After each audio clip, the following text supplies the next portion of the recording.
की सरकार बनी तो रोजगार सहायक, अतिथि शिक्षक, अतिथि विद्वान नियमित होंगे। पुरानी पेंशन योजना भी बहाल होगी। दिग्विजय सिंह बोले, विधायक से शिकायत करने पर काम का भाव भी डबल हो जाता है, ऐसा मुझे पता चला है। भाजपा ने समाज को तो बांट दिया, अब राम को भी भाजपा और कांग्रेस में बांटना चाहती है। विधायक से शिकायत करो तो रेट डबल हो जाता है। मध्य प्रदेश में कांग्रेस की सरकार बनने जा रही है। जनता का आशीर्वाद मिला और पूर्ण बहुमत से कांग्रेस की सरकार बनी तो मध्य प्रदेश के समस्त रोजगार सहायक, अतिथि शिक्षक, अतिथि विद्वान नियमित किए जाएंगे। शासकीय कर्मचारियों के लिए पुरानी पेंशन योजना बहाल की जाएगी। जन स्वास्थ्य रक्षक जिन्होंने कोविड में ग्रामीण अंचलों के लोगों को अभय प्रदान किया, उन्हें भी प्रोत्साहित किया जाएगा। राजस्थान सरकार ने जो 25 लाख मुफ्त इलाज की योजना बनाई, वह योजना मध्य प्रदेश में भी लागू होगी। छत्तीसगढ़ की तरह कांग्रेस की सरकार गाय का गोबर भी 3 रुपए किलो में किसानों और पशुपालकों से खरीदेगी। युवाओं के लिए नए रोजगार पैदा किए जाएंगे। यह बात पूर्व मुख्यमंत्री और राज्यसभा सांसद दिग्विजय सिंह ने रविवार जावरा के कोठी बाजार में चुनावी आम सभा को संबोधित करते हुए कही। पूर्व मुख्यमंत्री ने कहा कि 20 साल में शिवराज सिंह ने नियुक्तियों में जितना भ्रष्टाचार किया है उतना किसी ने नहीं किया। कांस्टेबल, इंजीनियर, मेडिकल पटवारी और जैसी भर्तियों में भारी भ्रष्टाचार किया गया। नौकरी किसी गरीब को नहीं मिली, बल्कि रईसों और नालायकों को नौकरी दे दी गई। कांग्रेस शासन में 500 रुपए में गुरुजी की नियुक्ति की थी, आज 50,000 मिल रहे हैं। कांग्रेस के शासन में हमने शिक्षकों की नियुक्तियां नगर पालिका के माध्यम से, जनपद और जिला पंचायत के माध्यम से करवाई थी। हमने पंचायती राज दिया। आज सरपंच के पास कुछ नहीं है, जनपद पंचायत के पास कुछ नहीं है, जिला पंचायत के पास कुछ नहीं है। कांग्रेस के शासन में पंचायत कर्मियों की नियुक्ति जनपद के माध्यम से कैसे हुई? जावरा पहुंचे पूर्व मुख्यमंत्री का स्वागत वरिष्ठ कांग्रेस नेता डॉक्टर हमीर सिंह राठौड़, महासचिव मोहम्मद यूसुफ कड़पा, शांतिलाल दसेड़ा, सुजानमल कोष्टा, जिला पंचायत सदस्य राजेश भरावा, डीपी धाकड़, पिपलोदा जनपद अध्यक्ष योगेंद्र सिंह तथा नगर पालिका पार्षदों आदि ने किया।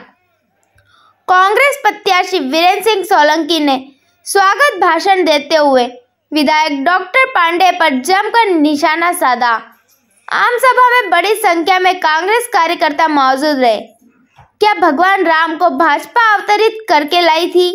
पूर्व मुख्यमंत्री ने मंच से कहा कि राम सबके हैं, हम सबके हैं। अभी मैंने देखा है कि राम मंदिर के बड़े बड़े पोस्टर लगे। क्या भारतीय जनता पार्टी राम को अवतरित करके लाई थी? राम मंदिर में शिवराज ने 1 लाख दिए तो मैंने 1,11,000 दिए। भाजपा ने धर्म के नाम पर समाज को बांट दिया। अब भगवान राम को कांग्रेस भाजपा में बांटना चाहती है। राम सबके हैं, राम को तो ना बांटो। आज सनातन को लेकर बड़ी बड़ी संख्या व्याख्या होती है। सनातन के बारे में जो नफरत फैलता है वह सनातन धर्म का पालन नहीं करता है। हमारे धर्म में धर्म के आयोजन में शांति का पाठ होता है। शांति प्रेम से होती है, नफरत से नहीं। जो सनातन धर्म का ढिंडोरा पीटते वे ही सनातन का पालन नहीं करते। सर्वधर्म संभाव सनातन धर्म है। कोई भी धर्म नफरत नहीं सिखाता। जो भाईचारा नहीं अपनाता है वह धार्मिक नहीं है। प्रेम, सद्भाव और सत्य व अहिंसा ही सनातन धर्म है। विधायक से शिकायत करो तो रेट डबल हो जाता है। पूर्व मुख्यमंत्री ने विधायक डॉक्टर राजेंद्र पांडे पर हमला बोलते हुए कहा कि पूर्व सांसद श्री डॉक्टर लक्ष्मी नारायण पांडे मेरे अच्छे मित्र थे, सम्मानीय थे, लेकिन उनके बेटे की यहाँ कितनी चलती है यह मैं नहीं जानता। लेकिन मुझे पता चला है कि यदि वे कोई अधिकारी या कर्मचारी किसी काम के लिए रुपए मांगते हैं और उसकी शिकायत विधायक को की जाती है तो उसी काम जो मांगा जाता है वह डबल हो जाता है। यदि विधायक के अधिकारी नहीं सुनते तो ऐसा विधायक बदल देना चाहिए। कांग्रेस ने जो वादा किया वह हर हाल में निभाया जाएगा। सिंह ने कहा कि कांग्रेस ने जो वादे किए वे हर हाल में निभाएंगे। 2018 में कमलनाथ ने कर्जा माफी का वचन दिया था, जिसे पूरा भी किया गया। प्रदेश के 27 लाख किसानों के कर्ज माफ हुए, लेकिन शिवराज सिंह चौहान ने इसे गलत बताया। लेकिन जब विधानसभा में सवाल उठा तो शिवराज सरकार के ही कृषि मंत्री ने सदन में बताया कि प्रदेश के 27 लाख किसानों का 2 लाख तक का कर्जा माफ हुआ है।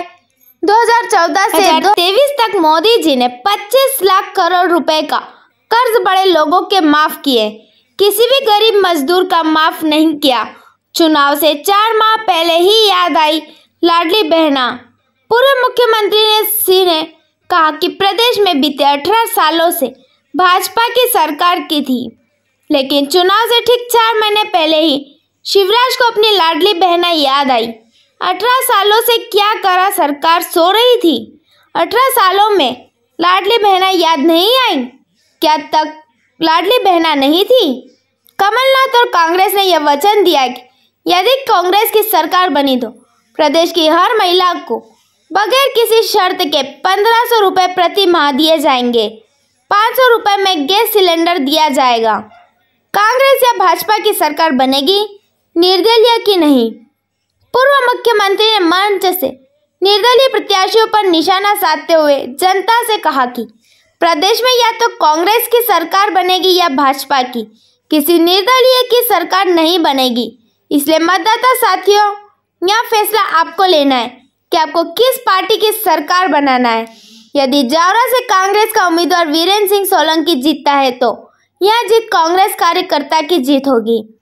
जीतने के बाद ये तेरा आदमी नहीं होना चाहिए।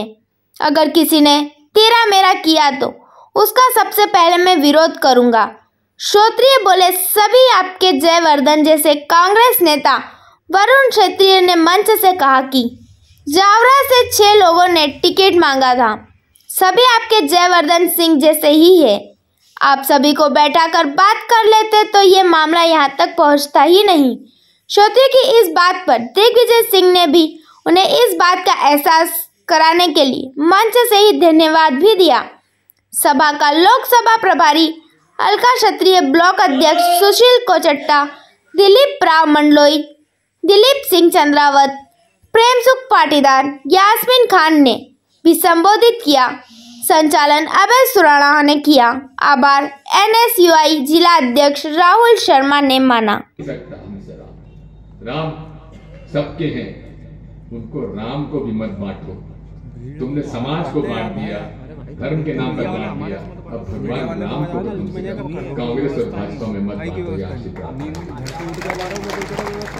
मैं आपसे कहना चाहता हूं, कांग्रेस जो कहती है सो करती है। आज अमीर और गरीब की लड़ाई है। 2014 से लेकर 2023 तक आपको मालूम है कितने बड़े उद्योगपतियों के कर्जे माफ हुए हैं? 25 लाख करोड़ कर्जा मोदी जी ने माफ किए हैं। किनके? बड़े बड़े उद्योगपतियों के। एक भी गरीब मजदूर, अनुसूचित जाति, जनजाति, पिछड़ा वर्ग, किसान मजदूर का एक पैसा भी माफ किया हो तो मुझे बता दो। हमने कहा था माफ करेंगे। 2018 में कमलनाथ जी ने पहला आदेश दिया, किसानों के 2 लाख तक के कर्जे माफ करेंगे, और किए। 27 लाख लोग किसानों के कर्जे माफ हुए।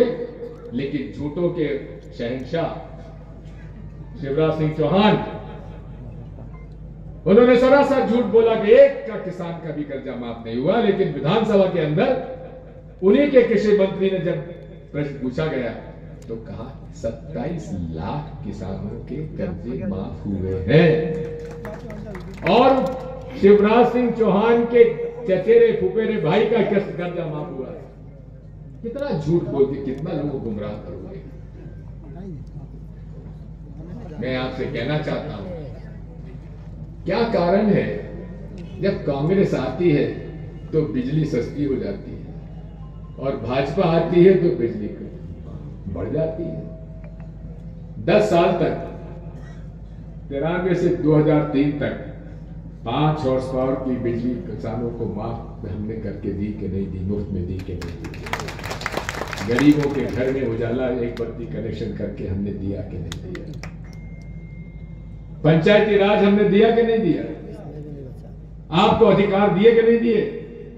आज बेचारे सरपंचों के पास कोई अधिकार नहीं है, जनपद अध्यक्षों के पास कुछ नहीं है, जिला परिषद के पास कुछ नहीं है। मेरे कार्यकाल में शिक्षकों की नियुक्ति जनपद पंचायत में हुई, नगर पालिका में हुई, नगर पंचायत में हुई, नगर निगम में हुई, पंचायत कर्मियों की नियुक्ति हुई और जन स्वास्थ्य रक्षकों को ट्रेनिंग दी गई। कोविड में जब सरकारी अस्पताल फेल हो रहे थे तो इन बेचारे झोला छाप कोविड के अंदर इन जन स्वास्थ्य रक्षकों ने जो काम किया है उनको मैं बधाई और सलाम करता हूं। उन पर भी ध्यान देने की आवश्यकता है और कांग्रेस वादा करती है उन लोगों का पूरा ख्याल रखा जाएगा और किस तरह से उनको प्रोत्साहन दिया जा सकता है उनके लिए काम करें। गौ सेवक हमने लोगों को ट्रेनिंग, रोजगार उनको पाया। आज भी कई जगह मैं जाता हूँ, मुझसे आके कहते हैं गाँव वाले किताब आपका गौ सेवक हमारे, उनको नौकरी नहीं मिली। नौकरी मिली तो उन बेईमानों को, जिनके नालायक बच्चों को भी नौकरी दे दी गई। ये भ्रष्टाचार हुआ है, इसलिए हम उनका विरोध करते हैं। आप लोगों से फीस वसूल करते हो, एग्जामिनेशन फीस सैकड़ों करोड़ की इकट्ठी करते हो, लेकिन नतीजा नहीं निकालते। चयन हो जाता है और चयन हो जाने के बाद पोस्टिंग ऑर्डर नहीं निकालते। ये क्या हो रहा है? इसलिए हम वादा करते हैं